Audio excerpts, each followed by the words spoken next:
Harinam Sankirtana ki Jai, Srila Prabhupada ki Jai. Om Namo Bhagavate Vasudevaya. Om Namo Bhagavate Vasudevaya. Om Namo Bhagavate Vasudevaya. Om Namo Bhagavate Vasudevaya. Om Namo Bhagavate Vasudevaya. Om Namo Bhagavate Vasudevaya. Om Jnana Timirandasya Jnanam Janashalakaya Chakshurumiलितं येन तस्मै श्री गुरवे नमः. श्री चैतन्य मनोभीष्टं स्थापितं येन भूतले स्वयं रूपा कथामयं ददाति स्वपदान्तिकम्. वन्देऽहं श्रीगुरु श्रीयुतपदकमलं श्रीगुरून् वैष्णवांश श्रीरूपं साग्रजातं सहगना रघुनाथं वितं सजीवं साद्वैतं सावधूतं परिजनसहितं कृष्ण चैतन्य देवं श्री राधा कृष्ण पदान् सगना ललिता श्री विशाखान्वितं च. हे कृष्ण करुणा सिन्धु दीनबन्धो जगत्पते गोपेश गोपिका कान्ता राधा कान्ता नमोऽस्तुते. तप्त काञ्चन गौराङ्गी राधे वृन्दावनेश्वरी वृषभानुसुते देवी प्रणमामि हरिप्रिये. वाञ्छकल्पतरुभ्यश्च कृपा सिन्धुभ्येव च पतितानां पावनेभ्यो वैष्णवेभ्यो नमो नमः. नमो विष्णुपदाय कृष्णपृष्ठाय भूतले श्रीमते भक्तिवेदान्त स्वामीति नामिने. नमस्ते सरस्वती देवे गौरवाणी प्रचारिणे निर्विशेष शून्यवादी आशादेशकारिणे. जय श्री कृष्ण चैतन्य प्रभु नित्यानंद श्री अद्वैत गदाधर श्रीवासादि गौर भक्तवृंद. हरे Krishna Krishna Krishna Hare Hare Hare Ram Ram Ram Hare Hare.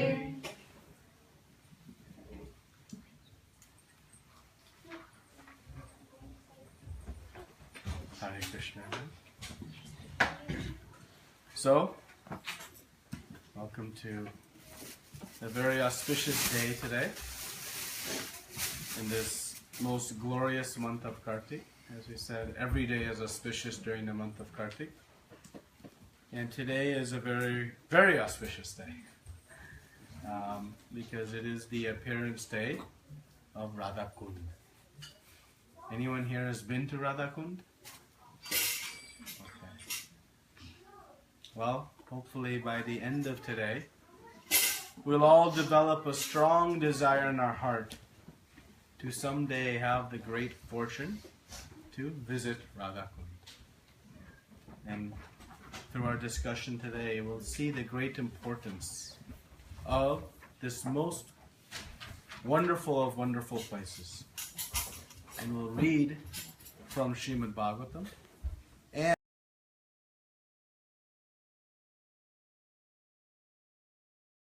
on what TripAdvisor says, or what Yelp says, or what some travel guide. It shall be based on Shastra. So today we'll take the tour guide of Shastra and see the great significance of this wonderful place of Radha. So in the preface to the Nectar of Devotion, Srila Prabhupada writes that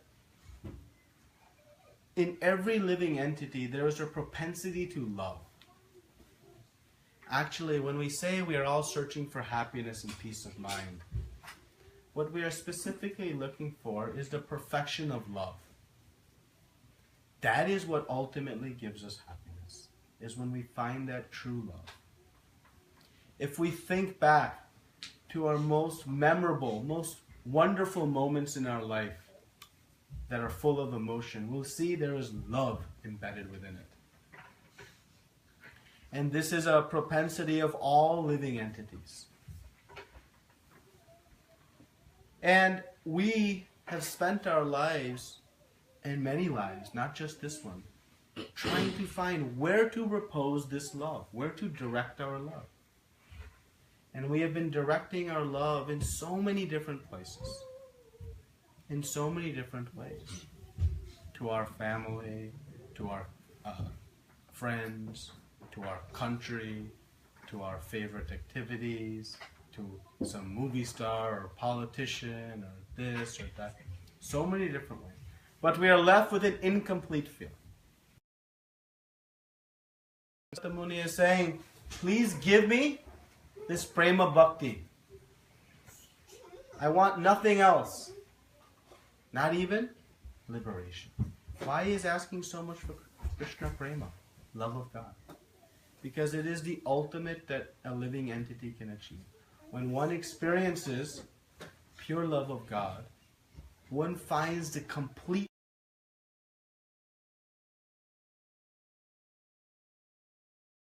branches directly. No. The sure way to get water to all the branches is to water the tree. And he says, the sure way to repose love to all living entities is through the loving service of the Supreme Lord. And so the nectar of devotion is presented as a process by which one can awaken this love of God. Awaken this love of Krishna. We have awakened in our hearts so many other attempts at love. But the process of spiritual life is this. And how is it perfect? Why will it give it perfection? If we take a little bit of a logical analysis. When we love someone, what we love is their reciprocation back to us. Right? So in a relationship between two individuals, there is a reciprocal relationship. One does something and another reciprocates. And that emotional reciprocation is what creates love. So that greeting and reciprocation is imperfect. And thus sometimes a little conflict occurs. Sometimes a lot. Because one doesn't have perfect knowledge of what the other has experienced in order to reciprocate in a way that will give one happiness. So when we're loving with different people, we find this imperfect reciprocation. But now think, when we engage in a loving relationship with Krishna, he is not limited by his ability to reciprocate. Sometimes husband wants to reciprocate to wife, but he's tired. Sometimes wife wants to reciprocate with husband, but she has 3 other things to do. Because we're limited, have to make choices. But when Krishna chooses to reciprocate, is there anything that can limit him? And the beauty of the Lord's reciprocation is that he knows how to reciprocate with each and every one of us. Because all of us are unique. We have unique ways in which we want to be reciprocated with. Why do we have friends with only a certain number of people? Because we have a bond based on those personalities. But Krishna is able to manifest the perfect reciprocation with us. So when we begin to experience our love with him, we feel that complete reciprocation. That bliss and happiness and love. So with just some logic, you can see how our loving relationship with the Lord will be like no other relationship we can have. So, Radha Kund and its appearance is all about love of Krishna. Srila Prabhupada says in the purport, in the Nectar of the Instruction, that one who visits Radha Kund once and takes its water on its body is guaranteed love of God. That's quite a strong guarantee.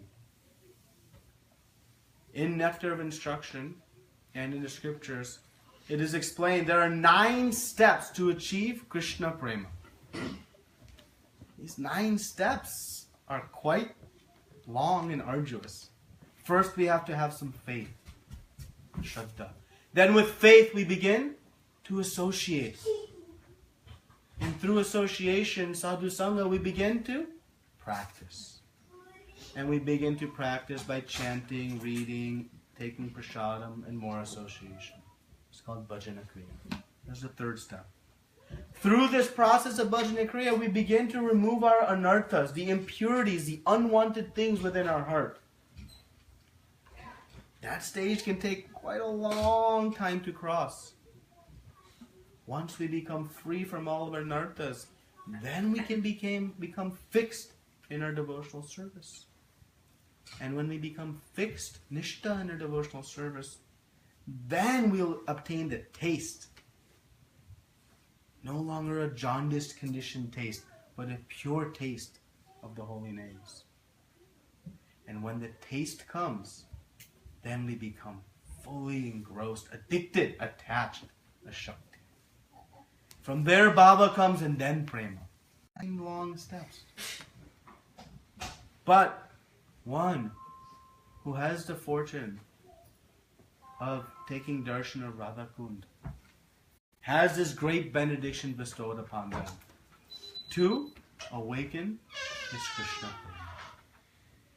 So, we'll see at the end, how many of us want to go immediately to Radha Kunda? One already in the beginning. Fear into the residence of Vrindavan.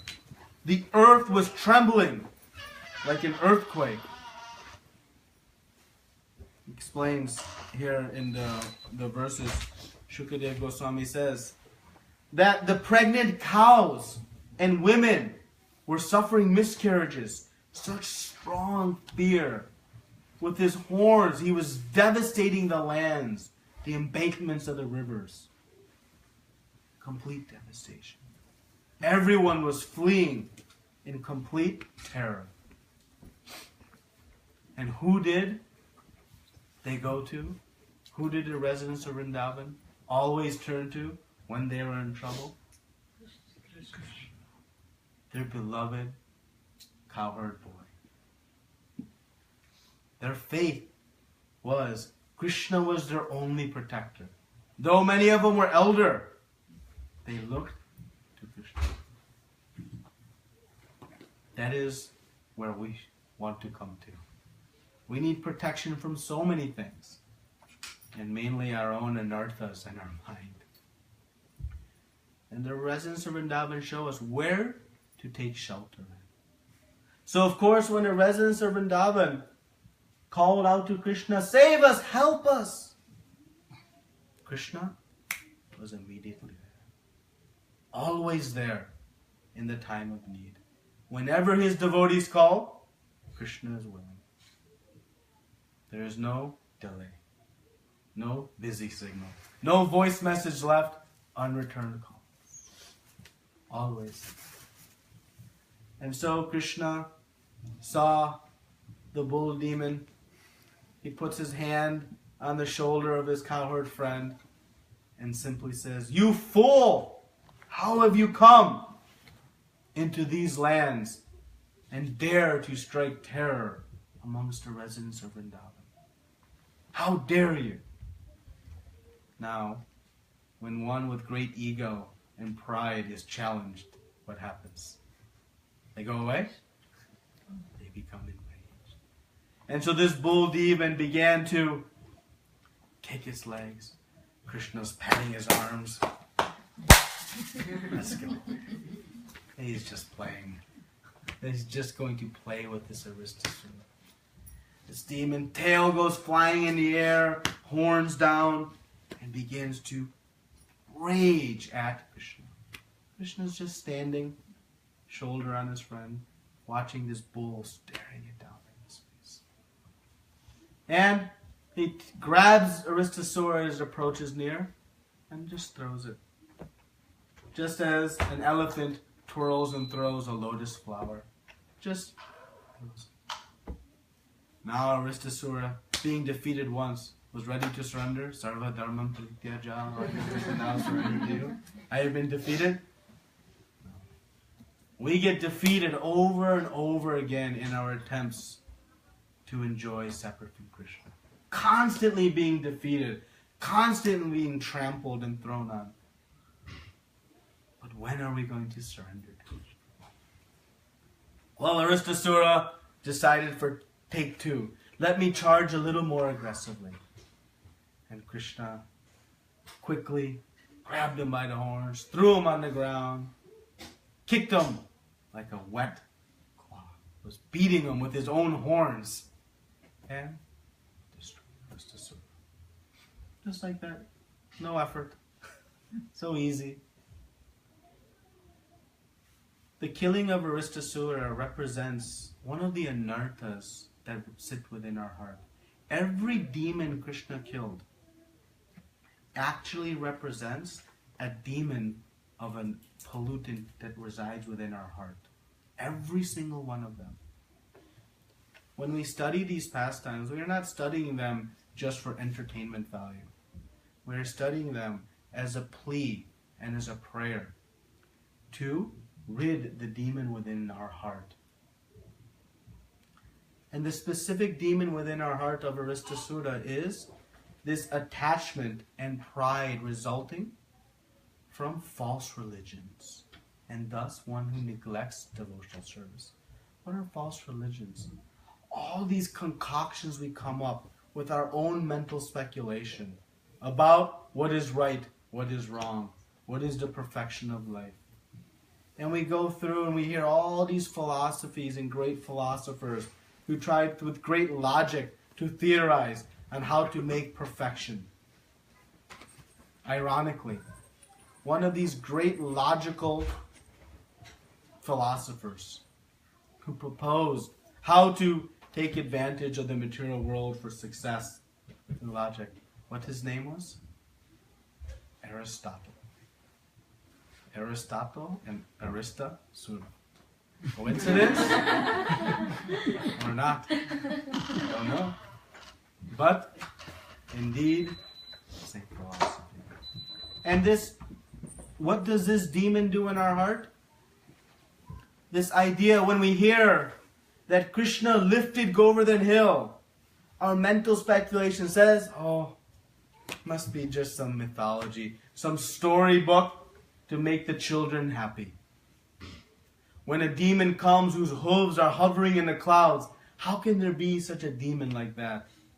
It must be just some imagination. When Krishna performs the amazing pastimes of building the Dwarka city, oh, again, just some nice mythology. When we try to apply our material logic to the Supreme Personality of Godhead, we all have some shadows of that within our heart. And what does it do? It tramples our devotional service, our bhakti. Because we begin to doubt. Because we draw our material. If Krishna is able to create so many unlimited universes with no effort, how could he not lift Govardhan Hill? How could he not create some demon who could touch the sky? What is so fanciful? But again, when we view from our perspective, our material perspective, we draw doubt upon it. And it is very dangerous for us because it will not allow the seed of bhakti to fructify into pure love of God. So as Aristasura was trampling the lands of Raj, we pray by hearing this pastime to Krishna that we remove that anartha within our heart. And how did the residents of Vrindavan get shelter of Aristasura? By taking shelter of Krishna. And so by us taking shelter of Krishna, this anartha will be removed. So, after Krishna killed Aristasura, and again, Srila Vishnu Chakravarti Thakur gives very sweet narration of this sweet exchange between Krishna and Srimati Radharani, which brings us to how Radha Kund appeared. So after Krishna killed Aristasura, he went to meet with Srimati Radharani in the Kundas. And as he approached, they said, "Stop. Today we will not be with you." And Krishna says, "Why?" He says, "Today you have created a big offense." And what was his offense? They said, "You have killed the male cow, the bull. You are Govinda, the pleasure of all cows. Yet you have killed the bull. If you want to be our friends now, be with us, you must purify." And they thought, let us put some big test for Krishna just to see how eager he is.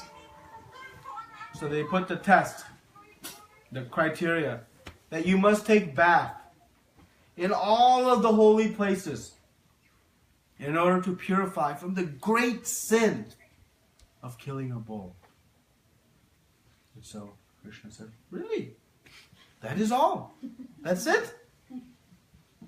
Now I think how long it would take us to go from here to there and all these. Krishna simply, with the heel of his foot, put it into the ground and made a giant hole, pond, a kund. And then he invited all of the holy rivers, the Godavari, Saraswati, Ganga, Yamuna, all the holy rivers he invited. And they deposited their waters in this kund. And then Krishna, very smilingly, went into the kund, took his bath, came out and said, "All clean!" And the gopis are defeated. Srimati Radharani is never defeated. She said, "You have made a nice kund, I'll make a nicer kund." And she began to dig just to the west, with her bangles. And all the gopis joined.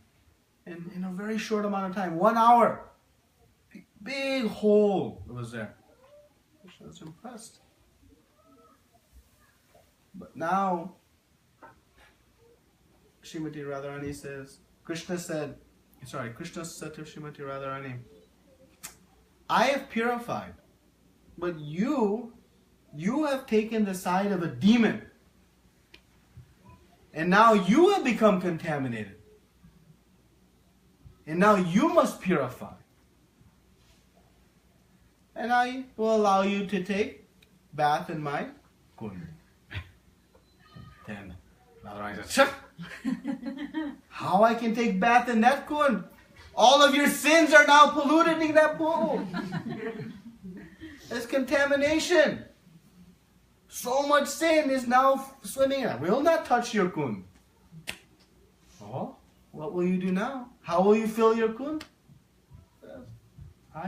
We have so many. We are billions of gopis. We'll make a line from here all the way to Manasi Ganga. And we'll dip pots and we'll pass them one by one by one. And we'll fill our kund in no time. Krishna was slightly amused and he sat back and watched. And all the gopis from quite some distance. Today it's, I don't know, maybe 6, 8, 10 kilometers from Radha Kund. But back then, Govardhan was 64 miles long. So, quite some distance. You can imagine how many people we required. And they began to fill the kund. But after some time, barely this much water was coming. After many more hours, just a hair more. And everybody was becoming tired and exhausted. And Krishna pleaded with Radharani, "Please, just allow my waters to enter your kund." "No, I'll not." So Krishna, seeing the determination of Srimati Radharani, knew how to relieve her of her effort. See, when Krishna sees our determination in devotional service, he paves the way for smoothness. We must first endure, have some determination. But see how Krishna responds. So Krishna summons the personality from his Shama Kund. And he says, you go and ask her if you may enter her kund. She'll allow you if you ask. So she approaches Srimati Radharani and offers beautiful prayers to Srimati Radharani, glorifying her position as the dearmost to Krishna, the dearmost person to the Supreme Lord, the one who knows how to serve Krishna like no one else. And in this way she is offering wonderful prayers. And Srimati Radharani, being pleased by those prayers, she says, "You're very kind. What benediction may I offer you?" And the benediction she asked for, "We would like to fill your kund." And in this way she was defeated by Krishna indirectly. And the waters of Shama Kund broke through the barrier and filled Radha Kund. And Srimati Radharani and all the gopis bathed in Radha Kund and became known as Radha Kund. So Shama Kund and Radha Kund. Actually, Shama Kund and Radha Kund originate in the spiritual world. It is present in Goloka Vrindavan. There's a sweet pastime where Krishna and Radharani are actually exchanging roles, and they are missing each other in intense separation. And the Shama Kund is filled by the tears of Krishna in loving separation and enjoyment with Srimati Radharani. And Radha Kund is a kund filled with tears of love from Srimati Radharani. And when Krishna comes to the material world, Srimati Radharani says, "I'll only come if Shama Kund and Radha Kund are coming also." And thus, Shama Kund and Radha Kund manifest here also in the material world. It's a very, very auspicious appearance. So, how do we know the great significance of Radha Kund? Okay, it's a kund that was developed. What's the special significance? So we'll read some verses from Nectar of Instruction. In the Nectar of Instruction, I'll summarize in the 9th verse, that Rupa Goswami, after explaining how to practice devotional service, how to perform sadhu sangha, how to avoid some of the offenses, how to take to the chanting of the holy names, he then begins to explain in the last section of Nectar of Instruction, where is the best places to perform devotional service. So he provides an analysis, a ranking order of highest places to perform devotional service. And we know that the spiritual world we consider to be the highest of all places. And before we come to our more detailed knowledge, we associate that with the Vaikuntha Lokas, the planets of Vaikuntha, which are Vaikuntha, free of all miseries. No more birth, death, old age, disease. Things are very sweet. One has a very perfect life in awe and reverence, love with the Lord. Specifically, Lord Vishnu Narayana. But Rupa Goswami explains on the basis of scripture that even higher than Vaikuntha is this Mathura district on the earthly planet.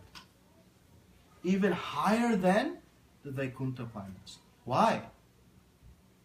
He says, because Krishna has stepped foot within every area of this Mathura district. He has never entered Vaikuntha. That he has entered through is Vishnu Narayan form. But Krishna himself has come to Mathura. And within the district of Mathura, The best of best are the forests of Vrindavan. Why? Because that is where Krishna performed his most sweet, intimate pastimes. Actually, the footprints of Krishna are so valuable in Vrindavan that when Krishna was here, every footprint he made for his entire existence in Vrindavan were preserved. The wind would not blow over the sand by his footprint. It would go around so as to not to knock any sand into the footprint of Krishna. Any other living entity, billions of cows were moving through Vrindavan. They would step around the footprints of Krishna. So valuable. They've eternally been preserved. We may not see them with our eyes, but we can see them with our ears by hearing these pastimes. So, but Vrindavan is the best of the best. And where is within Vrindavan the best of the best of the best? Govardhan. Why Govardhan? Because in Govardhan, Krishna performed many of his sweet pastimes. He performed his pastimes with the gopis, with the cowherd boys, with the elder gopas. Everyone. Everyone was fully nourished by the pastimes of Govardhan. And within Govardhan, what is the greatest of all places? Radha. It is the topmost place that one can find. Higher than the best of Govardhan, the best of Vrindavan, of Mathura, and even of the Vaikuntha planets. And this is what Rupa Goswami explains in the 9th verse. I'll just read the end of the verse. He says, and above all, the super excellent Sri Radha Kund stands supreme, for it is overflooded with ambrosial nectarian prema of the Lord of Gokul, Sri Krishna. Where then is that intelligent person who is unwilling to serve this divine Radha Kund, which is situated at the foot of Govardhan Hill? Then in the 10th verse, Rupa Goswami says, I'll just read among the gopis, I'm just paraphrasing this verse a little bit. Srimati Radharani is most dear to Krishna. Her Kunda is as profoundly dear to Lord Krishna as this most beloved of the gopis.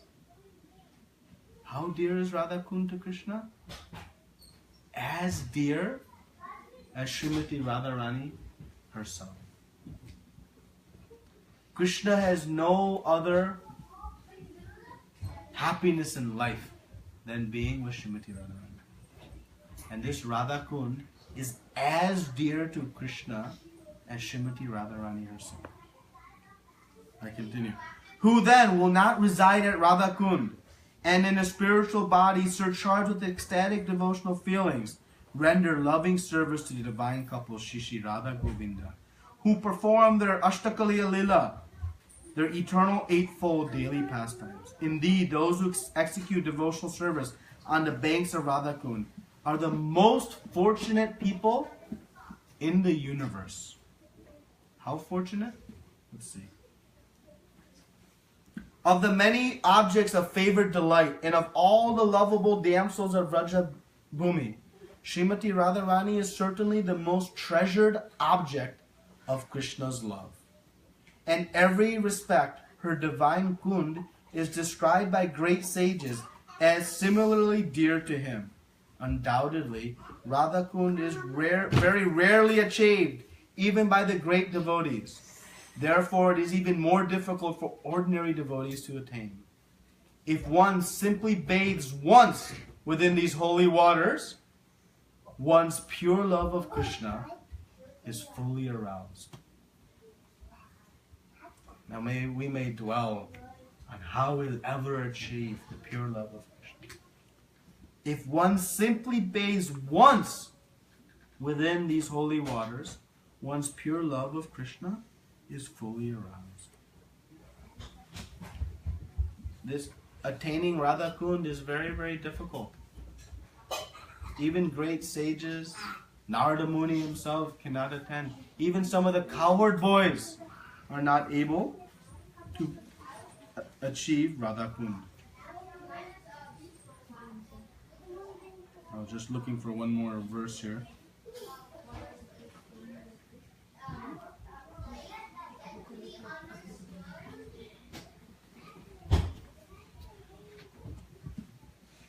I'll find it. But we can see the great rarity. We want further proof of the importance of Radha Kund? One more proof? This most simplest of process of chanting Hare Krishna, Hare Krishna, Krishna Krishna, Hare Hare, Hare Rama, Rama Rama, Hare Hare. And he said, by chanting of the holy names, one can achieve the greatest of all success in life. But when he came to Vrindavan, he had sent the 6 Goswamis to come to Vrindavan and find all the lost places of Krishna's pastimes. But one place he came to personally find himself. And what was that one place he came to find? How important Radha Kund must be that Krishna himself came to find Radha Kund. It was completely lost. But by the great mercy, why is Chaitanya Mahaprabhu Mahavadanaya, most merciful? This place, which is not attained by even the greatest of devotees, Chaitanya Mahaprabhu is giving to all of us. Any of us have qualification to even think to go to Radha Kund based on this? Chaitanya Mahaprabhu said, all of us should go immediately and take residence in Radha. If not in residence, as many times as we can go and offer our pranams and throw some water on our head at this Radha Kund. He personally came himself. And then he gave one assignment to Raghunath Das Goswami to create. Raghunath Das Goswami was taking bath in Radha Kund 3 times a day. It was quite a difficult place. You would have to walk through heavy, thick mud and just to reach Radha Kund. It was not such an easy place to go and take bath. And he was feeling Chaitanya Mahaprabhu wanted all of us to take bath. So he had a desire that if we can make some nice bathing ghat, so that everyone may be able to come to its waters and access it very easily. This is the compassion of devotees. When devotees find something great, they don't want to hoard it to themselves. I found 3 gulab jamuns, I'll eat them myself. No, what does a devotee want to do? They want to share the nectar. They want to make it easily available. Srila Prabhupada brought all of this nectar to us. In this easy to read books he presented with his purports so that we can experience his greatest. This is the mercy and nature of devotees. So Raghunath Das Goswami had this desire, how this Radha Kund can become accessible for everyone. And to create a ghat requires some income. And one wealthy person went to Badrinath and was ready to make a big donation. And he said, you go and give it to Raghunath Das Goswami. And when Raghunath Das Goswami was approached, he said, I have no need for money. And then he said, no, Krishna told me directly to give to you. And he understood, this must be used to establish. So they excavated the area, built a nice, beautiful embankment so that everyone can go. But they were about to carve and excavate Shamakund. And that night, the 5 Pandavas came into the dream of Raghunath Das Goswami. And he said, we are residing at the banks of Shamakund, taking the nectar of Krishna and Srimati Radharani's pastimes. Please don't remove these trees. There are 5 trees. And so Raghunath Das Goswami, seeing the great importance, instructed the excavators, you don't take 1 tree down. So if you go today, you'll still see Shamakund goes like this and then comes out this way around. Coming around, these 5 trees are still there to show the great importance. So this Radha Kund is a very, very auspicious place. With the mercy of Sri Chaitanya Mahaprabhu, Srila Prabhupada, and Guru Parampara, we have some hope of someday going to Radha. We won't go by just booking a plane ticket, by getting our visa. We'll go by the mercy of the pure devotees of the Lord. But if we sincerely desire in our heart, Krishna will manifest it. He will make it happen. He is waiting to give all of us the opportunity to awaken our love of God. He says that love of God is overflowing at Radha Kund. What is love of God is represented in His liquid form at Radha Kund. We can touch and tangibly experience what love of God is. It is in His liquid form. So dear is Radha Kund that Krishna immediately invoked one of the Rasa Leela pastimes there. And daily he would come. Still they come and take bath in Shyam Kund and Radha Kund. Every day. Our material logic cannot perceive that. And yeah, that's nice, fanciful. That is the Aristasura within our heart, who wants to claim all these things as fanciful imagination. When we apply our material logic, we are guaranteed to be bewildered. But when we apply the logic as given in the scriptures, who is coming from the perfect source, the infallible Supreme Lord, then we'll come to the perfect conclusion. And the perfect conclusion of our life is to take that loving propensity within all of us and repose it with the Supreme Personality of Godhead. And when we do, that thirst for love and happiness will finally become fully satisfied. And all things that we love will also become supremely nourished. Just as watering the roots of the tree nourishes all branches. When we come to the shelter of the Supreme Lord, we'll find the perfection of life. So on this holy day, we pray that we can take and we can make a humble prayer to Krishna, to Raghunath Das Goswami Samadhi, and offer your full dandavat pranams and prayers, do parikrama, and thank him for establishing this Radha Kund to be accessible by all of us. His Samadhi is right on the banks, and from there you can enter the back door directly to Radha Kund. You can have very peaceful darshan there. No one will interrupt you, disturb you. You can just go to the right and you can sit at Janava Mata's sitting place, who is the consort of Lord Nityananda, where she used to go and chant japa, and you'll chant the best japa of your life. You can dip your beads in Radha Kund, and when you come home, every day you'll be having darshan of.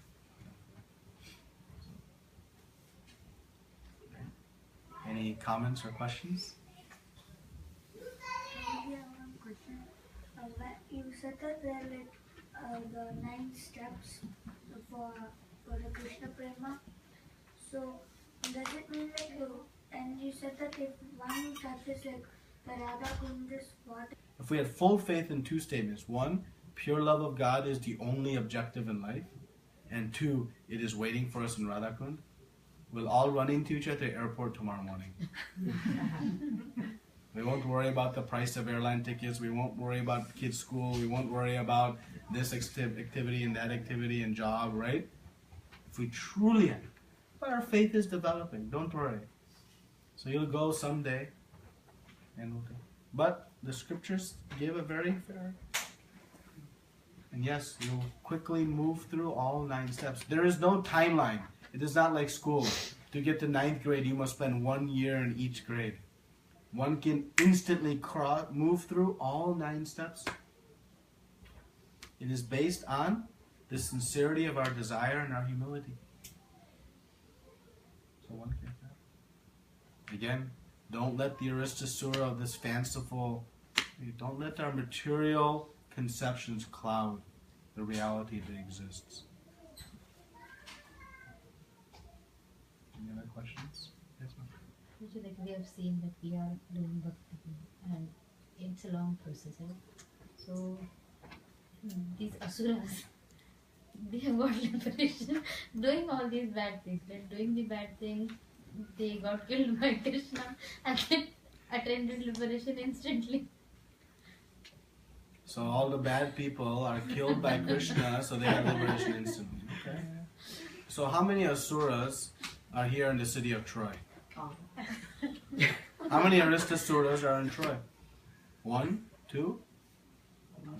Almost all. Thank you for being honest. It's very honest. Almost all. How many of them will be killed by Krishna? So we can try that strategy of becoming the enemy of Krishna and the hopes that we might get killed by Krishna. Or we can just become his friend and enjoy the whole process along the way. And we know the demons that are destroyed by Krishna, they don't achieve the same destination that his devotees do. Of course not. And Yudhishthira Maharaj will ask this question. He asked this question in Srimad Bhagavatam about, when Shishupal is killed, how that is possible that he entered the spiritual world. That's how the whole story of Nrsingadev comes about, from that line of questioning. So, yes, you can try to become the enemy of Krishna and hope somehow Krishna will come, but there are asuras all around us. Remember, asuras don't have horns, red eyes, big mangly teeth. Asuras is consciousness. That's asura. Devotee is not dhoti, kurta, tilak. Devotee is consciousness. So let us not be bewildered either way. And when we engage in relationship, just Mataji was speaking earlier, how she feels a transformation, something better, a positive change in life. Who doesn't want that? How many of us don't want to feel better tomorrow than we do today? Even if we're feeling good today. That is through love with Krishna. Because he will reciprocate with us like no one else can. So don't take that strategy. Any other questions or comments? And Prabhuji said, like when we call for Krishna, he will respond instantly. So, but will that be according to our karma again? Like whatever karma we have, according to that Krishna will respond? Or when we are in despair, he will just help us out? He'll respond. Krishna, when we call him, he'll respond immediately, but he'll respond in a way that is best for us, not in a way that we define. We have to admit one thing. We have no clue what we want or what is good for us. If we really analyze all the things we thought were good for us, have they turned out to be good for us? Very few. So when we go to Krishna and say, I'm in distress, give me this. What is the probability that this is going to be good for us? Unlikely. Or 0. Instead, we rely on what Krishna gives to us and take that as his blessing. Krishna says that when my devotee endeavors to be my devotee, I take control of their life. I am their swift deliverer. So, when we begin to practice devotional life, Krishna will reciprocate with us. But he is not going to become our order taker, and we don't want him to, because our orders lead us to disaster. Give me $1 billion, give me some fame, get rid of my boss, give me a big house, that neighbor's dog is annoying. We'll come up with all these stupid things that we think are the most important. And when we get them all, we'll just go to the next set of, give me this, give me that. Instead, we should ask Krishna, if you so desire, give me the desire for love of you. That is what Satyabhata Muni is asking in Damarastakam. Na mokshe garaho me sti damodarya. Na mokshe. I don't want any liberation. He said, tata prema. Give me prema. That's what he's asking for. Wise people know what to ask for. We follow in their footsteps. We don't know how to pray, so we follow in Srimad Bhagavatam, the great prayers and the great personalities. One more question. When we are into like a phase where we are really busy or things going on, so we cannot like sit down and chant or like read whatever regularly we are doing. So will that be that our bhakti is getting lost, or we are not giving 100% of bhakti? It is the circumstance which is leading to it. But then you feel guilty that whatever time you were giving the earlier, like these some days you're not doing it, or you can't do it. What to do I next? mean, no, it's good to feel that way. It means you have some dedication. And if we're not able to maintain our sadhana one day, we have to work hard to get it back the next day. Or the next day. And there will be circumstances in life where things get hectic. But Krishna will see the desire in our heart. But he sees the real desire. Not the external, oh, I want to chant. But internally, I really don't want to. I'd rather watch a movie. But I want to chant. But he sees the true desire. The real desire. I want to go to the temple. No, it's too cold. I really don't want to go. So if we manifest in our heart the real desire, it'll make it happen. And if there are fluctuations, we have to be practical.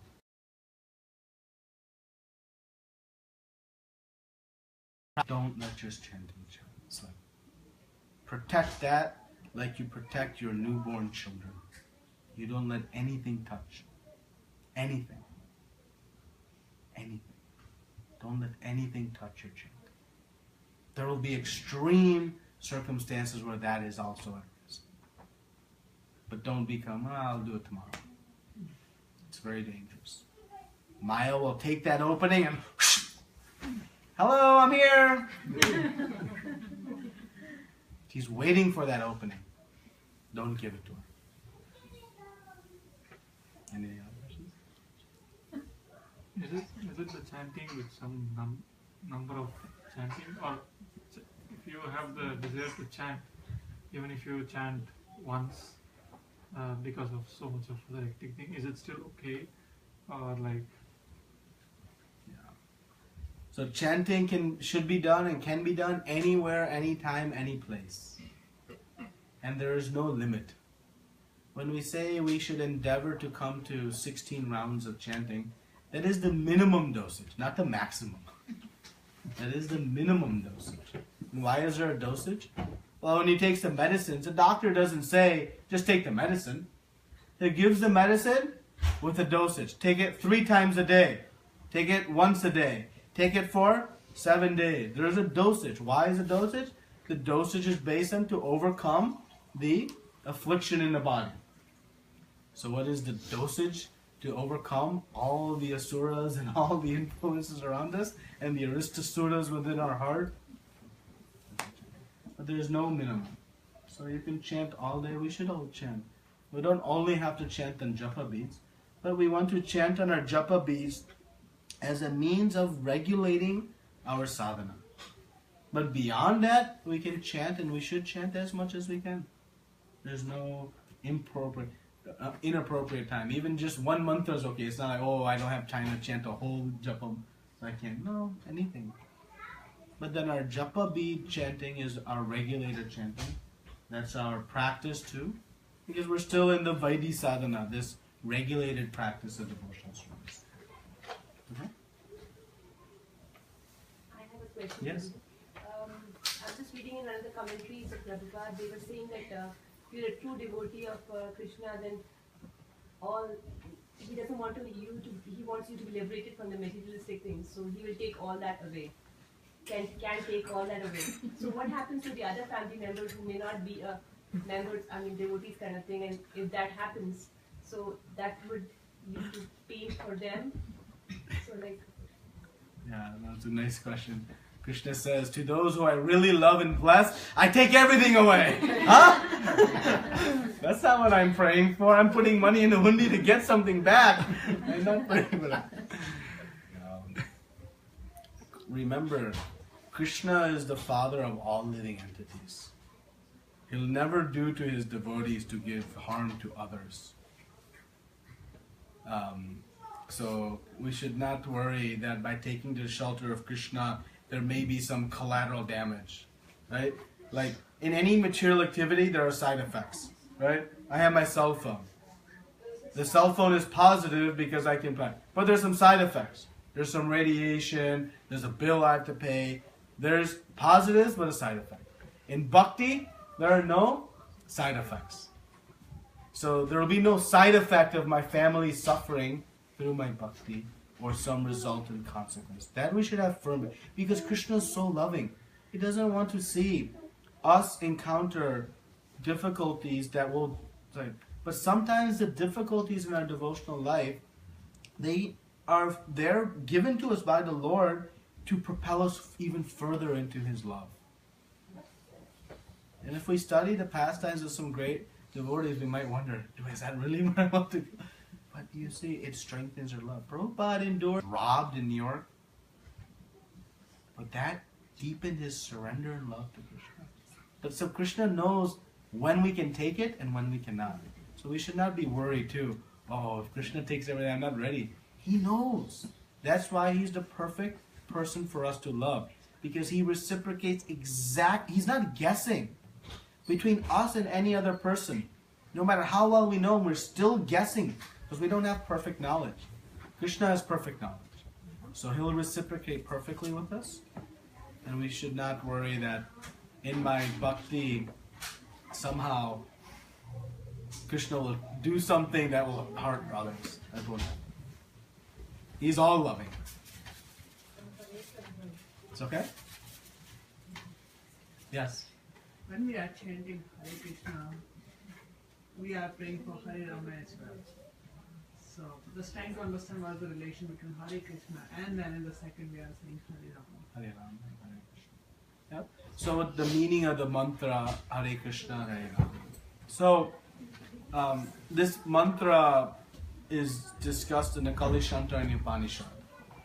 And in the Kalishantara Upanishad, it explains that this mantra is considered the Maha Mantra of the age because it has the very potent 32 syllables, 16 words to pierce through the layers of illusion. And a combination of Hare, Krishna, and Rama form a very potent formula. So Hare is referring to the energy of Krishna, Srimati Radharani. Krishna means all attractive. And Rama means the source of all pleasure. So we're calling out to Hare, Krishna, and Rama. Now, Srila Prabhupada comments that Rama refers to Balaram as well as Lord Ramachandra. As well as, he says there are three Ramas, Parshurama. But he comments that it is referring to Balaram and Ramachandra. So, and Krishna has many avatars or expansions, plenary expansions. Krishna is Krishnastu Bhagavan Swayam. He is the origin of all expansions. Sometimes we see Dasha Avatar and Krishna comes, in the middle saying, oh, so is he not? No. In the beginning of Srimad Bhagavatam, Shukadev Goswami very clearly clarifies this. So, Krishna and all of his expansions in one way are non-different. But they also exhibit different potencies. And when we understand Rama to be calling out to Lord Balaram, we know Lord Balaram is the first expansion from Krishna. And Srila Prabhupada, guides us that we also call Lord Balaram as a Supreme Personality Godhead, as they are non-different.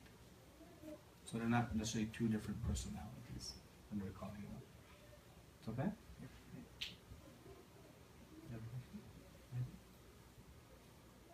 Any other?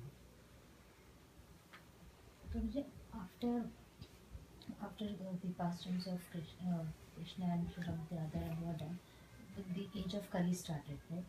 So was it due to the influence of age of Kali that the Radha Kunda and Shyam Kunda were ignored by people or were not known to people, and Chaitanya Mahaprabhu had to come and then find it out, and then the Sikh Goswamis? Actually, immediately after Krishna left, it was lost, and Rajanab came and re-established all these places, established the deities, established Shamkund, Radhakund, and then again it was lost, and Chaitanya Mahaprabhu re-established. And at the end of the golden era, we're about 500 years into, another 9,500 years, it will again be lost. All of the holy rivers will dry up. We see it already. We see the initial phases of it. All of the holy places will be lost to most people. Very few will know. This is all given in the scripture, how things will progress. So yes, it's coming. It's given in the scripture, and we have tangible evidence of it also. So many of the holy rivers already are dried up. Just the beds are there, which are still holy. We should not consider there's no water. It's still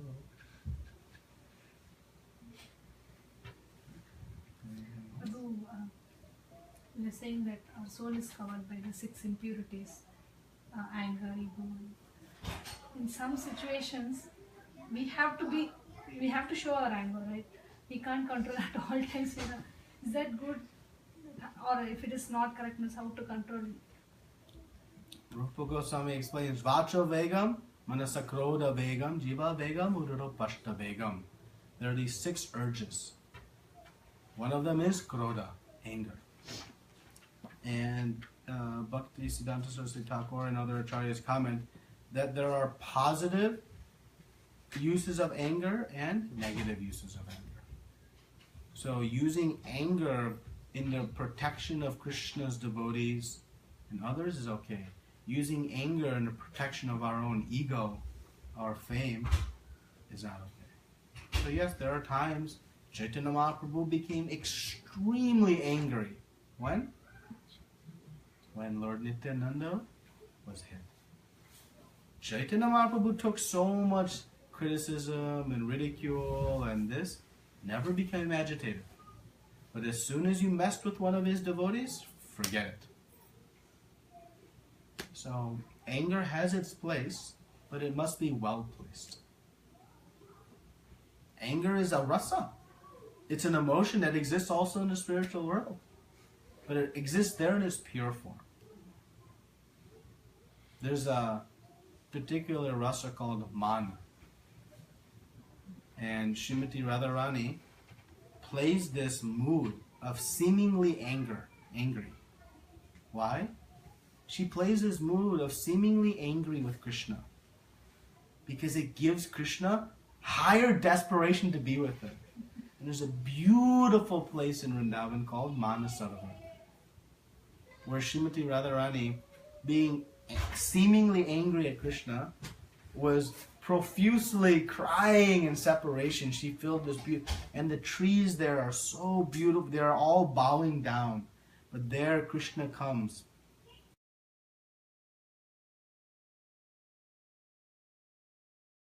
The first thing is that. The second thing is, what kind of advantage they are having since they are living in that holy place? Do you think they are getting some kind of spiritual way of some connection, some higher connection than all of us, maybe other than you, they are experiencing? So, what's your thought? That's a nice question. So the question is, those living in Vrindavan, is there a reason they're able to have the great fortune, and do they have some special opportunity to come closer to Krishna having lived in Vrindavan?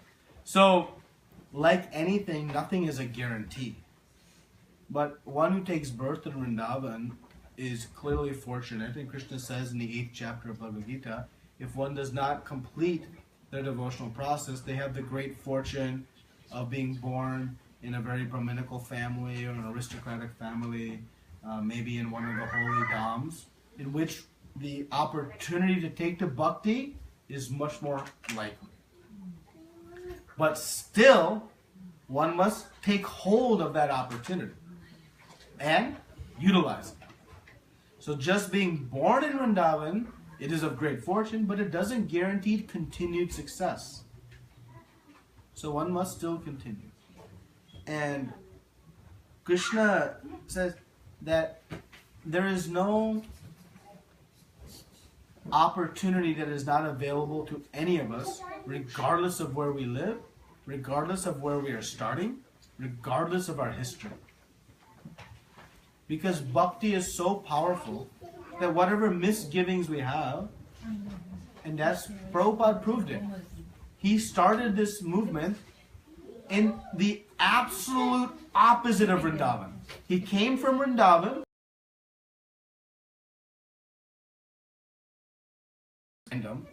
It is due to some great spiritual success in previous lives. But still, one must take that forward. Okay? Just like if you were born the son of a doctor, you might have a better chance of becoming a doctor. But it doesn't guarantee you'll be a doctor. You still have to do the work. Right? Make sense? Nice question. Thank you. Anything else? So we'll sing Damodar Astakam and light ghee lamp and pray that we can someday have the deep desire to obtain Krishna Prema and the opportunity to have darshan of Radha. So,